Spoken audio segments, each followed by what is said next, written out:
በጉጉት ሲጠበቅ የነበረው ሐረግ ምዕራፍ 2 ክፍል 1 ተለቋል። ቤተሰቦችዬ ሰላም ሰላም ቤተሰቦቼ እንዴት ናችሁልኝ?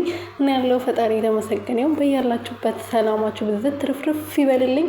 ለዚህ ቤት አዲስ የሆናችሁ ሰብስክራይብ፣ ሼር፣ ላይክ እያረጋችሁ የደወል ምልክቱን እየነካችሁ የኔ ጨረቃዎች የኔ ውዶች ማለት ነው ቤተሰብ እንድትሆኑበት ጠይቃችኋለሁ። ሐረግ ምዕራፍ 2 ክፍል 1 ተለቋል። ክፍል 1 ላይ እንግዲህ ኤፍራታና ናታን አሁንም ተለያይቶ ነው ያሉት። ኤፍራታ እንግዲህ ቤተሰቦቿ ጋር እናቷ ጋር ነው ያለችው። ናታን ደግሞ ቤት ውስጥ ነው ያለው ማለት ነው። ልጃቸው ያፌት ከሞተ በኋላ የኔ እናንተ መጥፎ እድል ነው ልጃችን ያሳጣን፣ ፍቅራችን ሁሉ ነገራችን ያሳጣነው። ስለዚህ እኔ እናንተ ከዚህ በኋላ አንድ ላይ መሆን አልችልም ብላ እንግዲህ ኤፍራታ እስካሁን ድረስ የያዘን ልብሷን አልለቀቀችም።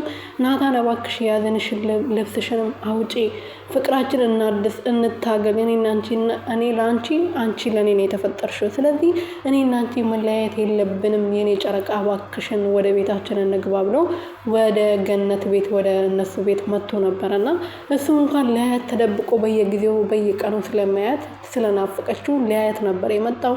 ተኝታ ስለነበረ ኤፍራታ ደግሞ በድንገት ተነስታ አዞሯት ልትወድቅ ስትል ከያዛት በኋላ ከየት ነው የመጣሽው? ከየት ነው የመጣው? ተብሎ እየተጠያየቁ ከዛ በኋላ እንግዲህ ቁጭ ብሎ ተረጋግተሽ እባክሽ የኔ ጨረቃ አውሪኝ፣ እኔና አንቺ ወደ ቤታችን እንመለስ፣ እንታገል፣ ልጃችንም ብናጣም ለወደፊታችን ደግሞ እንታገል ብሎ ሲጠይቃት እኔ እናንተ ምንም እንታገልበት ነገር የለንም፣ ልጃችንም አተናል፣ ህይወታችን ሁሉ ነገራችን አተናል። ስለዚህ ከዚህ በኋላ የሚያታግለን ነገር እኔ እናንተ አንድ ላይ እንድንታገል የሚያስደርገን ነገር ምንም ነገር የለም ብሎ ተስፋ እያስቆረጠችው ነበር።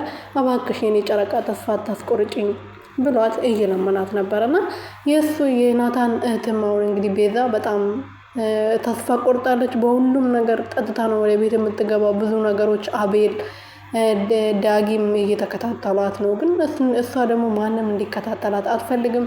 ብር ትወስዳለች፣ ከቤት ትወጣለች፣ እየጠጣች ወደ ቤት ትመለሳለች ማለት ነው። ወንድሟ ደግሞ ምንም ብር እንዳሰጡ እያለ ነበረ።